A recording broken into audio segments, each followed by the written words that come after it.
Hello guys, இந்த வீடியோவில் நம்ம என்ன பார்க்க போகிறோம் அப்படின்னா, வண்டியில் ஃப்ரண்ட் பிரேக் கேபிள் எப்படி மாற்றணும்னா பார்க்க போகிறோம். என் வண்டியில் பிரேக் கேபிள் ரொம்ப மோசமான நிலமையில் இருக்குது. கேபிளை பார்த்தீங்கன்னா தெரியும் எப்படி கட் ஆகிருக்குன்ட்டு. கேபிள் பிரேக் பிடிச்சா அப்படியே பிடிச்சிக்கிது, ரிட்டன் ஆக மாட்டேங்குது. கேபிள் போயிடுச்சு. அதனால் இந்த வீடியோ நான் கேபிள் மாற்ற போகிறேன். இந்த வீடியோ பார்த்தீங்கன்னா உங்கள் வண்டியில் நீங்களே கேபிள் மாற்றிக்கலாம். ரொம்ப ஈஸியாக தான் இருக்கும். ஃபஸ்ட்டு நம்ம வீல் கிட்ட இருக்க போல்ட்டை லூஸ் பண்ணி கலத்திக்கலாம். இந்த லிவர் கிட்ட இருக்க போல்ட்டை நம்ம இப்போ கலத்த போகிறோம். அதுக்கு நான் யூஸ் பண்ணுற ஸ்பேனர் 10 mm டீ ஸ்பேனர். இதை போட்டு இதை கழட்டணும். இதை கழட்டி காட்டுறேன். என்ன தெரியும், இது கிளச் சைடில் உள்ள கார்டு. அதே மாதிரி பிரேக் சைடில் இந்த மாதிரி ஒரு கார்டு மாதிரி வரும். அதாவது கேபிள்லேருந்து தூரம் உருவி வச்சுக்கோங்க. அதை உருவி வச்சுட்டு அதுக்கப்புறமா இந்த பக்கமாக வந்தீங்கன்னா அந்த கேபிள் சும்மா தான் கிடக்கும். அதை அப்படியே உருவினீங்கன்னா ஈஸியாக வந்துடும். அவ்வளோதான். ரொம்ப ஈஸியாக ஃப்ரண்ட் பிரேக் கேபிளை கழட்டி போட்டுட்டோம். எப்படி கழட்டினமோ அதே மாதிரி மாட்டணும். அதை நான் மாட்டி காட்டுறேன். ஒரு நல்ல கம்பெனி பிரேக் கேபிள் ஒன்று வாங்கிக்கோங்க. இந்த பக்கம் கிடக்கிறது பழைய பிரேக் கேபிள், இது புது பிரேக் கேபிள். இதை கேபிள் இந்த பக்கத்தோடி வரணும். கரெக்டாக இதை சுற்றிக்கிட்டு வரணும். இந்த ஃபோர்க் இருக்குது, இந்த இது இருக்குல்ல, இந்த ஹெட்டு, இதை சுற்றிக்கிட்டு இது வழியாக மேலே வரணும்.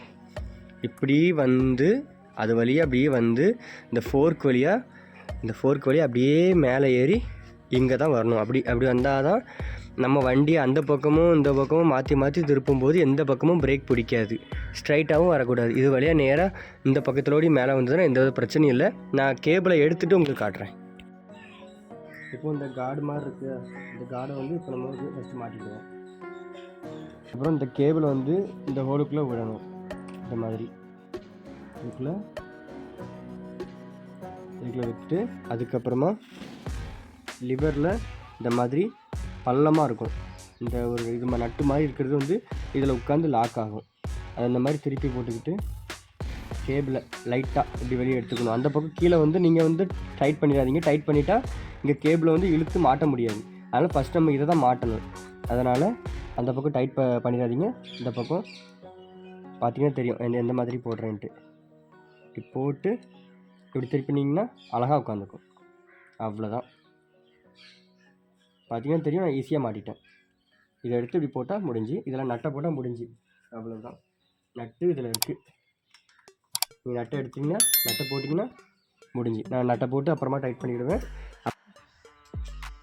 இப்போது இதை பார்த்து வழியாக விட்டு இதில் உள்ள புதுசாக அந்த புது பொருளே போடுங்க. பழைய பொருள் எல்லாமே தூர போட்டுருங்க. அது நமக்கு தேவையில்லை. அதனால் புதுசே போட்டால் நல்லது. புது நட்டு புது வாசல் எல்லாமே புதுசே போடுங்க. உங்களுக்கு எவ்வளோ டைட் வேணுமோ பிரேக்கு, அதுக்கு ஏற்ற மாதிரி டைட் வச்சுக்கோங்க. அவ்வளோதான். இந்த வீடியோவில் ரொம்ப ஈஸியாக நம்ம பிரேக் கேபிளை மாற்றிட்டோம். பிரேக் கேபிள் மாற்றுறது ரொம்ப ஈஸி. இதுக்காக நீங்கள் மெக்கானிக் ஷாப் கொண்டு போக வேண்டிய தேவையே இல்லை. நீங்கள் பிரேக் கேபிள் வாங்கிட்டு ஒரு ஸ்பேனர் 10ஆம் நம்பர் ஸ்பேனர் மட்டும் இருந்தால் போதும். நீங்களே உங்கள் வீட்டில் ஈஸியாக பிரேக் கேபிளை மாற்றிக்கலாம். பார்த்திங்கன்னா தெரியும், பிரேக் கேபிளை ரொம்ப ஈஸியாக மாற்றியாச்சு. நெக்ஸ்ட் வீடியோவில் பார்க்கலாம் காய்ஸ். பாய் பாய்.